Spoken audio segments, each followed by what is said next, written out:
কসবা কাণ্ডের প্রতিবাদে মুখ্যমন্ত্রীর পদত্যাগের দাবি এবং দোষীদের ফাঁসির দাবিতে আজ দুপুর 1টা নাগাদ চুঁচুড়া রবীন্দ্রনগর শনি মন্দিরের সামনে বিক্ষোভ প্রদর্শন করে বিজেপি নেতাকর্মীরা।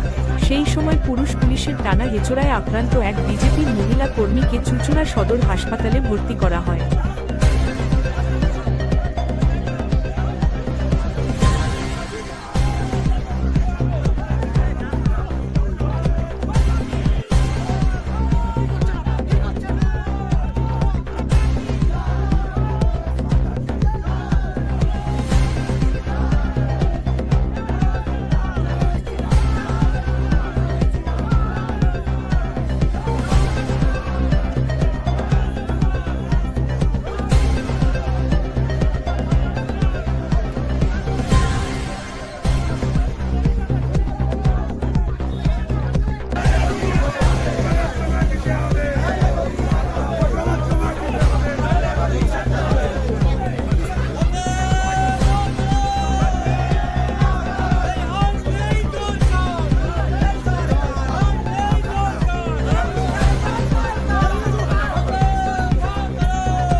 প্রতিবাদে নামে তাদের কন্ট্রোল করার চেষ্টা করে। এবং কন্ট্রোল আমরা শুনবো না, একটা মহিলা কি ধরনের অবস্থা করলো দেখলেন তো? এখানে একটা লেডিস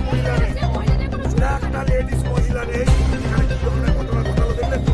সুতরাং পুলিশ বিরোধীদের উপর যেভাবে করা হচ্ছে, এই সক্রিয়তা শাসকের ক্ষেত্রে কোথায় যাচ্ছে সেই নিয়ে আজকে আমরা রাস্তায় নেমেছি। আমরা এই বিক্ষোভ চালাবো আরো বন্ধ।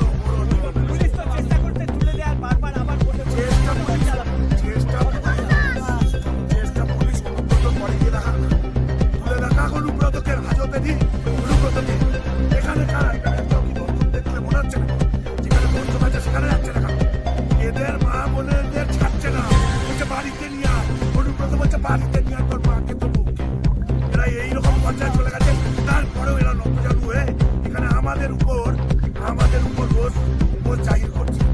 এই রোজ এখানে না দেখিয়ে, এই তেল এখানে না দেখিয়ে বীরভূমে গিয়ে দেখা, তবে বুঝবো বাপের বেটা আজ সে মায়ের তবে বুঝবো এখানে কি আমরা প্রতিবাদ চলবে, আন্দোলন চলবে যতক্ষণ নারীদের নিরাপত্তা সুনিশ্চিত না হবে।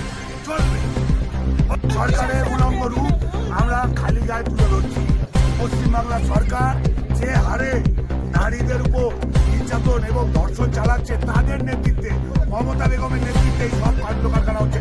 অনুব্রতর মতো লোক এত কুরুচিকর মন্তব্য করার পর মা বোনেদের, শুধু ওই পুলিশের মা বোন না, সারা ভারতবর্ষের মা বোনেদের উপর এত কুরুচিকর আক্রমণ করার পর তাকে যখন গ্রেপ্তার করা হয় না, তার মানে এই ধরনের নেতারা সিলমোহর পেয়ে যায়, তখনই গিয়ে তারা এই ধরনের কাণ্ড কারখানা ঘটায়।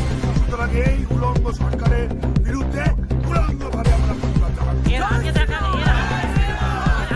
গেছে আরজি কর, আবার এই একটি ঘটনা। বারবার বন্ধ বলছি, এই সরকারের উলঙ্গ চেহারা সামনে চলে এসেছে, যার কারণে আমরা আজকে উলঙ্গ হয়ে প্রতিবাদ জানাচ্ছি। এই প্রতিবাদ ততক্ষণ হবে যতক্ষণ এই রাজ্যে নিরাপত্তা নাই, নারীদের সুনিশ্চিত হবে না। মানুষকে বলতে হচ্ছে আমাদের, যে মা বোনেদের বলতে হচ্ছে আমাদের, যে আপনারা সাবধানে বাড়ি থেকে বেরাবেন, সাবধানে বাড়ি থেকে বেরাবেন, রাস্তায় তৃণমূল আছে, সাবধানে বাড়ি থেকে বেরাবেন, রাস্তায় তৃণমূল আছে। এরকম পরিস্থিতি সরকার তৈরি করেছে, যার কারণে আজকে আমরা এই অবরোধ বিক্ষোভ চালাচ্ছি। পুলিশের সঙ্গে নবনীতা মণ্ডলের রিপোর্ট, সংবাদ 24।